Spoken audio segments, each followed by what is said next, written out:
在风云变幻的投资世界里，沃伦·巴菲特的名字如同一座不朽的丰碑，闪耀着耀眼的光芒。股神之称让无数投资者心生向往与敬畏。提及投资，人们脑海中总会第一时间浮现出这位投资巨擘的身影。关于他的投资方法、人生故事的书籍汗牛充栋，然而这些书籍质量良莠不齐，观点甚至相互冲突，常常让读者陷入困惑的迷雾之中。而在探寻巴菲特投资真谛的道路上，他亲自撰写的致股东信无疑是最为珍贵的宝藏，每一字每一句都饱含着他对投资的深刻理解与独到见解。亲爱的朋友们，欢迎来到听世界，一个聚焦财富自由与个人成长书籍分享的专属频道。今天我们将通过《投资研习录》这本书，深入解读巴菲特的投资思想，揭开这位投资大师成功背后的神秘面纱。《投资研习录》的编者唐朝是投资领域颇具影响力的人物，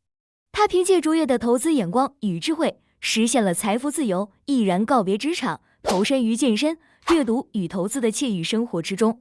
几年前，他与朋友分享巴菲特致股东信的过程中，不断有新的感悟与发现，在这些思想火花的碰撞下，萌生了将这些珍贵内容编纂成书的想法，于是便有了这本《投资研习录》。唐朝精心挑选了能体现巴菲特投资方法精髓的信件内容，并结合事件背景进行细致入微的解读，为读者搭建起一座快速了解巴菲特投资体系的桥梁。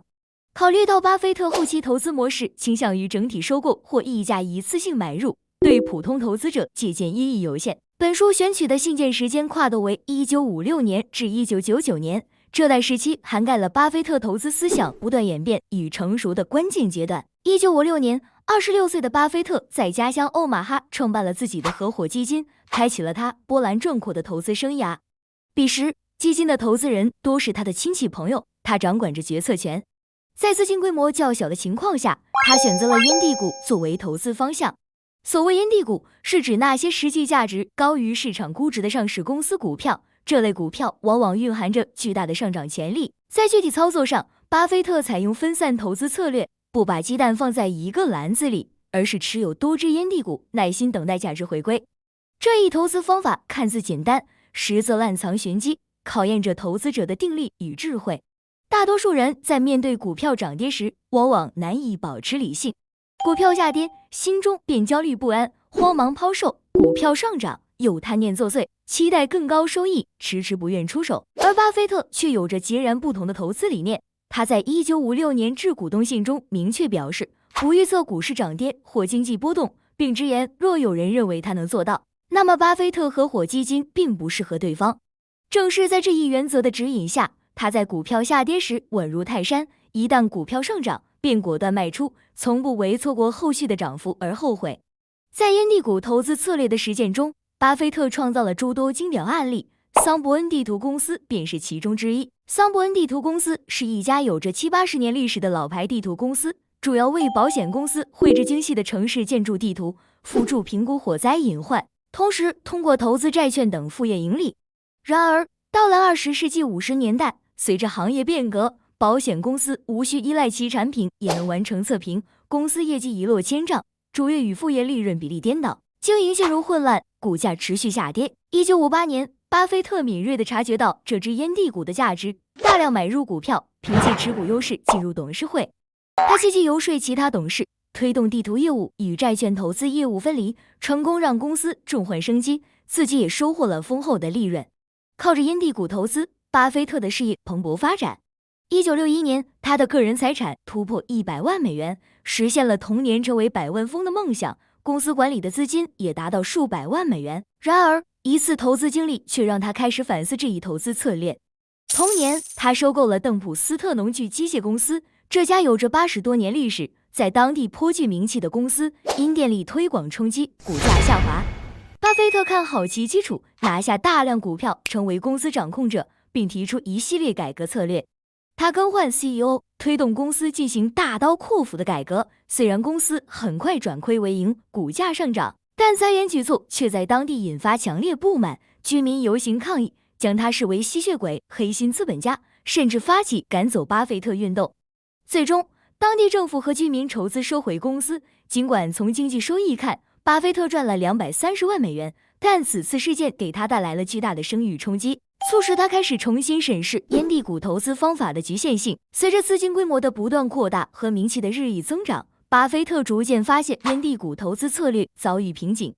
他的一举一动都备受关注，买入低价股票往往引发股价迅速上涨，难以找到合适的投资标的。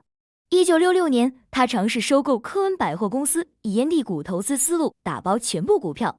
他认为零售业前景广阔，且公司管理层优秀，配合度高。然而，现实却给了他沉重一击。零售业竞争激烈，科恩百货未跟上时代步伐，不断更新基础设施，利润持续下滑。3年后，巴菲特无奈卖出公司，虽然资金损失不大，但耗费的心力和错失的机会成本巨大。此次经历让他意识到，单纯的烟蒂股投资已难以适应发展需求，开始思考向新的投资策略转变。真正促使巴菲特投资思想发生彻底转变的是喜事糖果的收购。20世纪70年代初，经营半个多世纪、品牌声誉一流的喜事糖果，因家族企业长多人去世，下一代无意经营，进入巴菲特的视野。尽管喜事糖果有价3000万美元，远超其有形资产和年利润，但巴菲特经过考察，认定其为优质企业，最终以约2500万美元收购。这对习惯低价买入的巴菲特来说是一次巨大挑战，也是当时单笔出资最高的投资。事实证明，这一决策无比正确。喜事糖果在新股东的支持下稳定发展，利润一路飙升，仅7年就回本，后续更是为巴菲特贡献了巨额资金。1978年，巴菲特在致股东信中自信地表示，以合理价格买下一家好公司，比廉价购买一家烂公司更划算。此次收购成为他投资策略转变的关键节点，推动他从烟蒂股投资转向寻找优质企业的投资道路。此后，巴菲特开启了一系列成功投资优质企业的经典案例。1988年收购可口可乐便是其中的巅峰之作。可口可乐在不到10年的时间里，为他贡献了上百亿美元资金，助力他构建起庞大的投资帝国。通过这些投资实践，巴菲特对优质企业形成了清晰的认知。他提出，优质企业应具备宽阔的护城河、坚固的城堡和优秀的领主。宽阔的护城河意味着企业拥有独特的竞争赛道，难以被竞争对手轻易超越；坚固的城堡代表着健康的有形资产，为企业发展提供坚实保障。优秀的领主则强调要有出色的管理层，带领企业稳健前行。巴菲特的投资理念中，长期主义占据着核心地位。他曾说，如果你不愿持有一只股票10年，那么就10分钟也不要持有。但需要注意的是，这并非意味着对优质企业要盲目长期持有。事实上，他也会根据市场情况和投资机会，适时卖出股票。他的长期主义是基于对企业价值的深刻理解与判断，是在理性分析基础上的选择。在巴菲特的投资生涯中，对人性的洞察是他成功的关键因素。人性中的恐惧和贪婪是投资路上的2大阻碍，而他却能巧妙克服。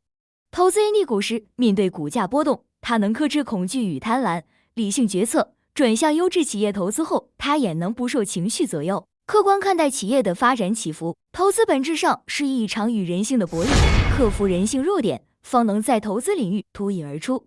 除了投资方面的卓越成就，巴菲特在企业管理上也有着独到的见解。他深知选对人才的重要性，对 CEO 的要求依次为品行过关、头脑聪明、勤奋努力。选定人才后，他充分放权，给予管理者足够的信任与空间，让他们自主决策。同时，他不吝赞美，对做出卓越贡献的管理者给予肯定与鼓励，激发他们的工作热情与创造力。这种管理方式让优秀人才愿意为他效力，实现了企业与个人的双赢。然而，巴菲特并非天生的投资神人，他的投资方法也是在不断实践中摸索、学习和更新的。从烟蒂股到优质企业的投资策略转变，他经历了多年的探索与尝试，也走过不少弯路。他曾在收购喜事糖果时，因过于计较价格而险些错过机会，后来他自嘲当时的自己很傻。但正是这些经历，让他不断成长与进步，形成了独特而有效的投资体系。巴菲特认为，在投资中，若能有60%的时间做出正确决策，便是传奇；若达到70%，则堪称神。投资之路充满不确定性，成功与失败如影随形。我们虽难以达到巴菲特的高度，但可以借鉴他的投资理念与方法，不断修炼自我，克服人性弱点，在投资的道路上稳步前行，向成功的方向靠近。投资研习录通过对巴菲特致股东信的深入解读，为我们展现了他波澜壮阔的投资生涯和不断演变的投资思想。从烟蒂股投资起家，到形成选择优质企业的投资策略，每一步都蕴含着深刻的智慧与经验。而贯穿始终的是他对人性的深刻洞察与修炼。这本书不仅是一本投资指南，更是一部关于人性、智慧与成功的启示录，值得每一位投资者细细品味、深入思考。好了，今天的分享就到这里了，希望能给你带来启发。我们下期听世界继续探索更多好书里的宝藏，不见不散。